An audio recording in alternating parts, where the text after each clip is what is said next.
Voilà. Tu es femme. Tu n'arrives pas à rester au foyer. Premier foyer, ça n'a pas marché. Bloum, bloum, c'est gâté. Deuxième foyer, c'est mort. Troisième foyer, c'est gada, godo, gada, et waouh, c'est tombé. Mais, et tu dis que c'est la faute des hommes, qu'aujourd'hui, là, il n'y a pas bon garçon, il n'y a pas homme qui veut marier, il y a seulement homme qui veut chauffer, coincer les fesses, il y a seulement homme, excusez-moi, baiser. Mais attention, comment tu peux dire cela pendant que toi-même là, tu n'as pas bien observé avant de fonder ton foyer? Les choses ne sont pas trop claires dans ta tête toi-même. Est-ce que toi-même là, avant de te mettre avec un homme, tu as eu le temps de définir de façon claire dans ta tête qu'est-ce que tu veux? Tu as eu le temps de définir de façon claire dans ta tête que tu veux vraiment te marier avec cet homme, marier et être soumise à lui, te marier et ensemble avec lui, vous fondez le foyer, vous définissez ta place dans sa vie, lui sa place dans ta vie, complicité entre vous, côté professionnel, tout ça, vous avez détaillé tout ça, je vous ai fait des programmes macro, programme grandiose de vie d'ensemble, ensemble. Vous avez défini ça? Tu as vu un monsieur qui t'a donné à Tchomo aujourd'hui, tu as pris. Demain, t'a donné Nunga, tu as pris. Après, demain, t'as acheté frites au poulet et te voilà dans sa chambre. Et tu dis que ça ne va pas gâter, ça va gâter ou gamon. Pire. Ça va gâter ou gamon. Voilà. Tu vas à l'examen et tu échoues. Tu dis que c'est la faute de Dieu. Mon frère, ma soeur, tu vas encore échouer demain. Tu vas échouer demain, tu vas échouer après-demain. Que quoi? La faute de Dieu. Les autres qui réussissent ça, c'est Dieu qui les pousse. Tu es là, tu ne veux pas étudier. Tu es là, tu ne veux pas réussir.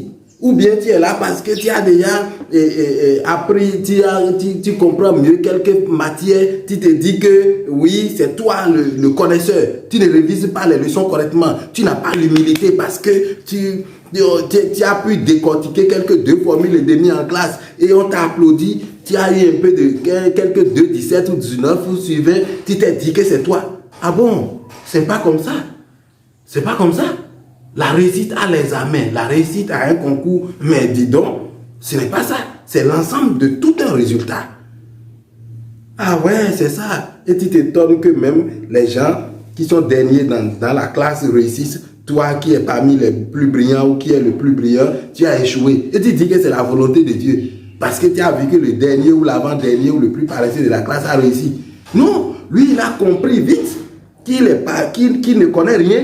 Et il a couru pour réviser. Il a couru pour faire des recherches. Et ça a marché pour lui. Voilà, c'est ça la vérité.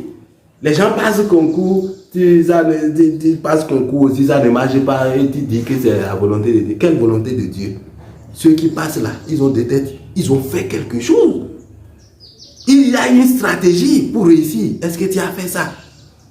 Eh bien, fais ça. Et tu vas voir. C'est ta faute. Ce n'est pas la faute de Dieu. Et ce n'est pas la faute de l'ennemi ou des sorciers ou des concurrents. C'est ta faute. Tout simplement. Alors, quand tu admets que c'est ta faute, lève-toi. Quand tu admets que c'est ta faute, lève-toi. Tu vas voir qu'il y a une opportunité à côté. Et cette opportunité, saisis-la. Tu vas t'en sortir. Tu vas t'en sortir. Tu as des diplômes qui dorment dans ta chambre, dans l'armoire pour toi. Tu n'arrives pas à décrocher un seul boulot. Et tu cries que c'est Dieu qui fait que tu es en chômage. Ce sont les sorciers, c'est les ennemis. Quel ennemi? Tu cries que c'est le système. Oui, quand on va à l'école là même, beaucoup sont allés, ils ont des diplômes, mais ça ne marche pas. Oui, ça ne marche pas. D'accord, mais eux, ils ne mangent pas. Comment se fait-il que toi, tu es là et tu ne trouves pas? Ça ne marche pas. Vous êtes venus avec le même destin? Non, chacun a son destin. Si ça ne marche pas pour eux, pour que ça marche pour toi? Est-ce que parce que les gens sont en train de mettre la main dans le feu, toi aussi tu vas aller mettre la main dans le feu? Ah non. Donc chacun court pour la réussite. C'est pas parce que ça ne marche pas pour les autres que ça ne va pas marcher pour toi. Alors, essaye de voir quelle faute tu commets. Le système n'a rien à voir. Lève-toi, produis et ça va marcher. Tu n'as pas eu la chance. Enfin, tu es né dans une famille rurale. Tu n'es pas allé à l'école. Tu ne sais pas lire. Et puis tu es là. Tu dis que c'est la faute de Dieu. C'est Dieu qui veut que, oui, tu sois né dans une famille pauvre, une famille paysanne. Donc voilà, si c'est que tu étais né en Europe maintenant, aux États-Unis d'Amérique ou à Dubaï, que voilà, tu sais, serait mieux. Qui t'a dit ça? Là où tu es là, lève-toi, travaille. Ce n'est pas la faute de Dieu. Dieu t'a placé au bon endroit. Lève-toi et tu vas voir. Scrute. Tu vas voir que il y a une opportunité. Saisis-la. Et puis, les choses vont évoluer pour toi. C'est compris? La faute de Joseph, vérifie, il y a ta faute. Les opportunités que Joseph a saisies, vérifie, il y a opportunité pour toi. Joseph a atteint sa grandeur, tu vas atteindre ta grandeur. Mais attention, Joseph a rêvé sa grandeur. Rêve ta grandeur. Merci.